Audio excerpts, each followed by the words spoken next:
Hi, and welcome to Mother Me Too podcast. I'm your host, Makita, and today's topic is going to be pregnancy and Hyperemesis Gravidarum. Now, for ones who don't know what that is, let me explain. It is severe morning sickness. Okay? Means you are sick all day, every day, night, day, noon, it doesn't matter. You're sick all the time. You can't keep any foods down, you can't keep any liquids down. That's the best way I can describe it. It is not morning sickness. Okay. I feel like I need to talk about this because it is not talked about a lot. It's something I think people just kind of brush to the side and wants to put it in the same category as morning sickness. And it's not that. I got pregnant in 2017 with my daughter, and I was doing pretty good up till about 7 weeks. And normally, my other pregnancies, my morning sickness kicked in about 7 to 8 weeks. So I figure, okay, hey, we're right on track. I'm just gonna have morning sickness, and I'll get over it. Well, about 7.5 weeks, weeks pregnant, I started to not keep foods down. I was still able to keep fluids down, but not food. And I was like, well, if I eat some crackers or toast, that'll be fine. As long as I'm still drinking, I'm okay for another few weeks. Well, that few weeks turned into 8 weeks. And I, made it to 8 weeks, and I got worse. By that time, I wasn't able to keep a lot of liquids down. So, of course, I went to the hospital. They treated me with IVs, gave me some medication to take while at home. They didn't work. I believe the medication was Dehydration. Didn't work for me. I ended up, of course, calling my doctor and saw her when I was about 10 weeks. It got worse. I lost about 40 pounds in 2 weeks. Okay. And I was so sick. I could barely walk, and I could barely stand for long periods of time. So you can imagine trying to care for 4 children at home was hell. I'm just going to put it like that. It was hell. So anyway, I get to the doctor, and I'm explaining to her what's going on. And she's like, oh, I know what you have. And I'm like, what? What is it? She's like, sorry if I'm pronouncing it wrong. Hyperemesis Gravidarum. And I said, what is that? And she's like, it's more than morning sickness. You're vomiting every day, can't eat anything, weak. I'm like, yeah, I'm in bed all day unless I have to get something for the kids to eat or have to pick them up from school. She's like, okay, we're going to try you with one more medication. And if that doesn't work, then we'll have to move on to something else. So she gives me this medication. I go home. It's working. It worked for about a week. And then I started feeling sick again. I called back the office. They said to come in the morning. I got there. I was so weak I couldn't even stand for them to get my weight. She just told me, go ahead, straight to the exam room. I laid on the table waiting for the doctor to get in. At that point, they could not get a good reading on my blood pressure, and they couldn't get the heart rate of the baby. So the doctor goes, okay, well, we're just going to admit you to the hospital. And I'm like, oh, okay. I had no idea what was ahead of me. So I get to the hospital, and they do their blood work, and they do ultrasound.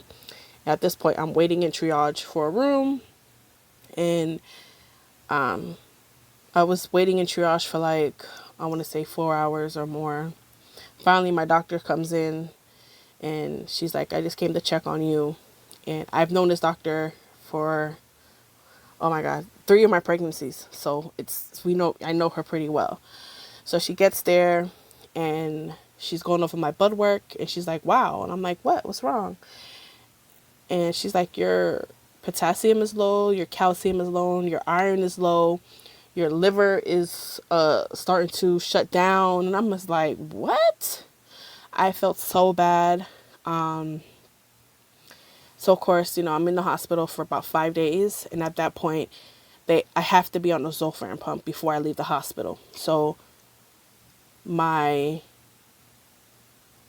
doctor is like fighting with the insurance company, because the insurance company said, you really don't need this. You're fine.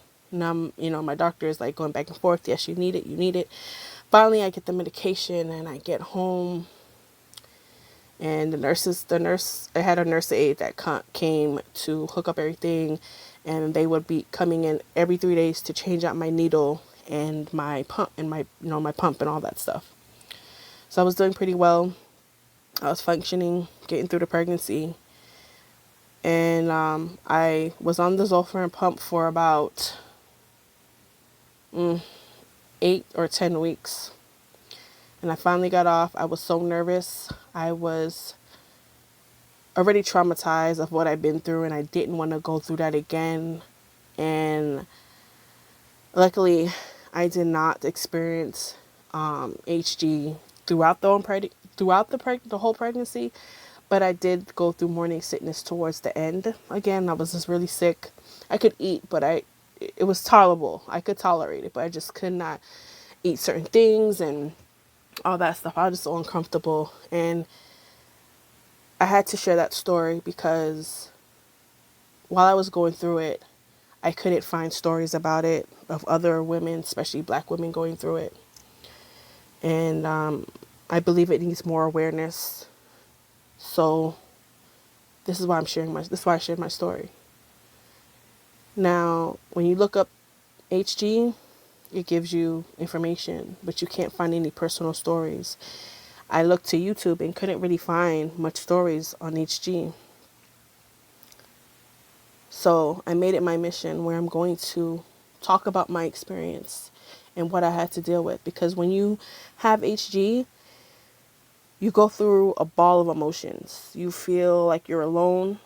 You feel depressed. You feel like you're such in a dark place. You feel like this is never going to end, which it does. But at that moment, in that moment, you feel like it's just not going to end. And you go through different thoughts and emotions, and people are not understanding what you're going through. So when you try to tell them how you feel, they want to say it's just a mind thing. It's just all in your head. If you don't think about it, you feel better. Listen, you could take a shower, you can get dressed, you could put on makeup, you could do your hair. You still gonna feel like crap. I spent half of my pregnancy in my bed because I couldn't get up. I could not care for my kids how I wanted to. Thank God I had my husband who did everything. He came home from work. He would get dinner. He would bathe the kids, make sure they did their homework. He would do laundry. While I was in the hospital, he had to take time off from work so he could be home with our children. So it's a lot.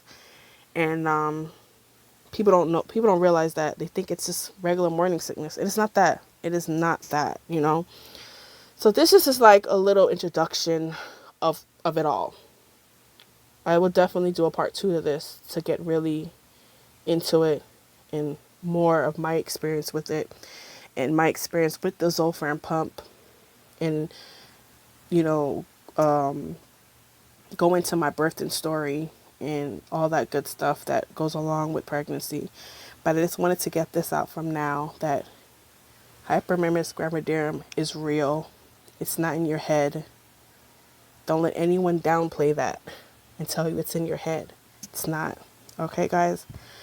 I want to thank you for listening, and look forward for more. More is coming. More of this topic is coming. I want to definitely make aware of it.